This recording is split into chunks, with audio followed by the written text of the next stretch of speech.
Ayan, madam. Nag-start na ako. Ginisa ko na po yung bawang at sibuyas. Ayan, lumabo kasi yung camera ko kaya hindi ko napakita sa inyo. Pero yun lang naman. Ayan pa lang naman din. Ayan, so ilagay na natin itong ating tokwa. Ayan. Ayan, halo lang din. Haluin natin ng konti para yung sibuyas at bawang ay ayan, mapunta sa kanya. Ayan. Siyempre, para masabing adobo, lalagyan natin yan ng toyo.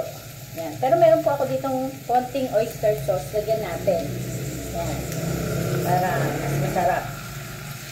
Ayan. Kagaya ng lagi kong sinasabi, tansya-tansya lang mga madam. Ayan. Alam niyo, mahal-mahal ng baboy. Kaya dapat nag-iisip tayo ng pwedeng ipalit sa baboy. Ayan. Tapos, lagyan din natin ng paminta. Ayan. Konting paminta. Okay. Tapos, syempre, lalagyan natin yan ng suka. Ayan. Siguro mga ganun lang. Ayan. Ano yan? Mga 2 kutsara. Tapos, medyo halu-haluin natin. Sarap po kasi itong tokwa pag adobo. Tapos, pag nilagyan mo pa siya ng kinchay, mas masarap. Ayan. Tapos, lagyan natin siya ng konting toyo. Maganda yung kulay. Minsan madam, pag nagluluto ako, hindi ko na natitikman. Pero nauubos. Gano'n. Ayan.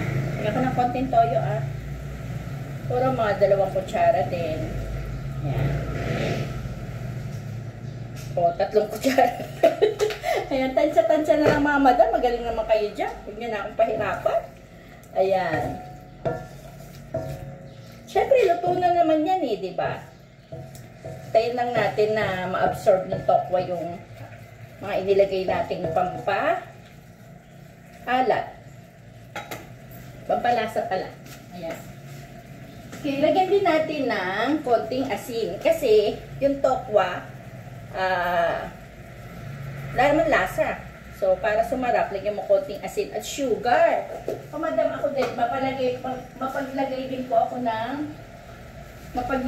ako ng sugar pag nagluluto.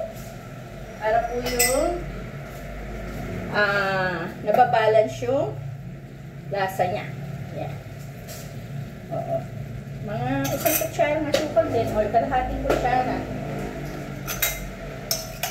Yan. Okay.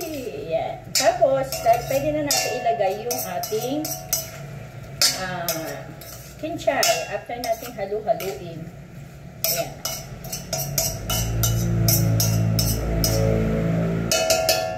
Uy, naingayan ba kayo doon?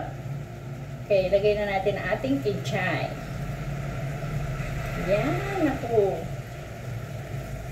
O, diba? Isip-isip lang ng paraan pag mahal ang mga bilihin.